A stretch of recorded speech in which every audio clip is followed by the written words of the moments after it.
Sound கேட்டதுமே நம்மள பல பேர் நம்மள மீறி அண்ணாந்து மேலே பார்க்கறது வழக்கமா இருக்கும். இந்த விமானங்கள்லாம் இருக்கக்கூடிய விமான நிலையங்கள் எத்தனை ஏக்கர்ல இருக்கு, அதில் எத்தனை வழித்தடங்கள்லாம் அமைக்கப்பட்டு இருக்கு, ஒரு வருடத்திற்கு மொத்தம் எத்தனை பயனாளிகளை இந்த விமான நிலையங்கள் கையாளுது அப்படின்றத தான் இந்த பதிவு மூலயமா நான் உங்களுக்கு சொல்ல போறேன். சென்னை சர்வதேச விமான நிலையம் இதுக்கு முன்னாடி டாப்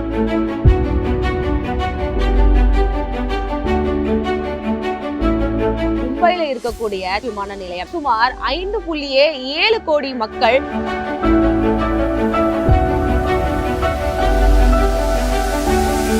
முதல் இடங்கள்ல இருக்கக்கூடிய பிற விமான நிலையங்கள் ஒரு வருடத்திற்கு 50 லட்ச பயணிகளை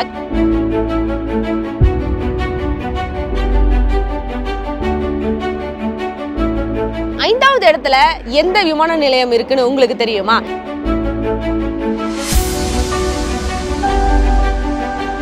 ஆனா சென்னை விமான நிலையத்துல வரக்கூடிய பயணிகளுடைய எண்ணிக்கை ஒரு ஆண்டுல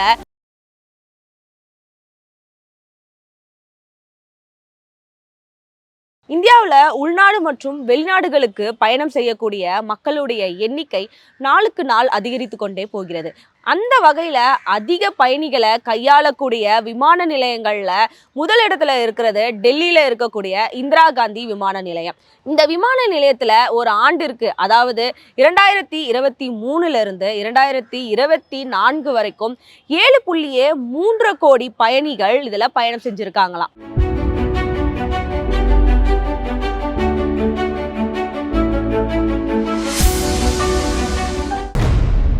இதுல இரண்டாவது இடத்துல இருக்கக்கூடிய விமான நிலையம் மும்பையில இருக்கக்கூடிய சத்ரபதி சிவாஜி விமான நிலையம். இதுல ஒரு ஆண்டிற்கு சுமார் 5.7 கோடி மக்கள் பயணம் செஞ்சிருக்காங்களாம்.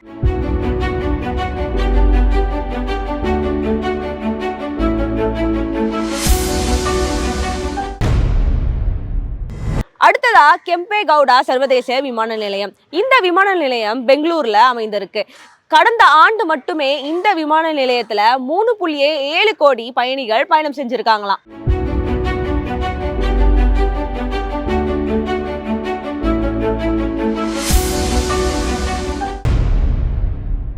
அடுத்தடுத்துல இருக்கக்கூடிய விமான நிலையம் ஹைதராபாத்ல இருக்கக்கூடிய ராஜீவ் காந்தி சர்வதேச விமான நிலையம் தான். இந்த விமான நிலையத்திற்கு ஒரு ஆண்டிற்கு 2.5 கோடி பயணிகள் பயணம் செய்யறாங்களாம்.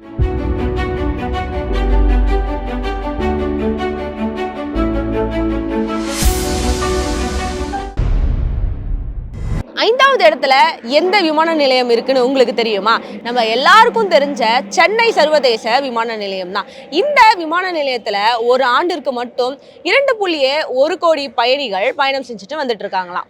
ஐந்தாவது இடத்துல இருக்கக்கூடிய சென்னை சர்வதேச விமான நிலையம் இதுக்கு முன்னாடி டாப் 3ல இருந்துச்சு. அதுக்கப்புறம் டாப் 4 வந்து இப்போ பின்தங்கி 5வது இடத்துல இருக்கு.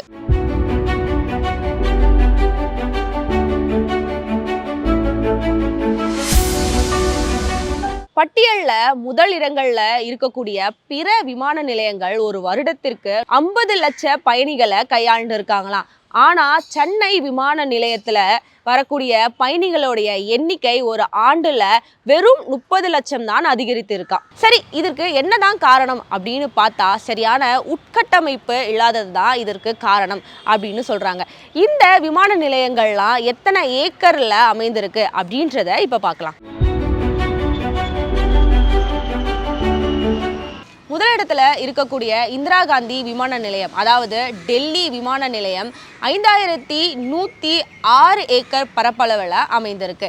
இந்த விமான நிலையத்தில் மொத்தம் 4 ஓடுபாதைகள் இருக்கு. அதுல முதல் ஓடுபாதை 2826, அடுத்தது 3816, அதுக்கு அடுத்தது 4430 மீட்டர்லையும், அதுக்கு அடுத்தது 4400 மீட்டர்லையும் ஓடுபாதைகள் அமைந்திருக்கு.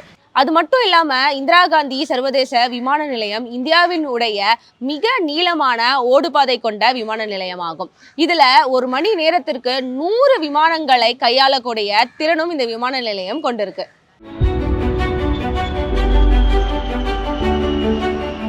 இரண்டாவது இடத்துல இருக்கக்கூடிய மும்பை சத்ரபதி சிவாஜி விமான நிலையம். இந்த விமான நிலையம் 1500 ஏக்கர் பரப்பளவில் அமைந்திருக்கு.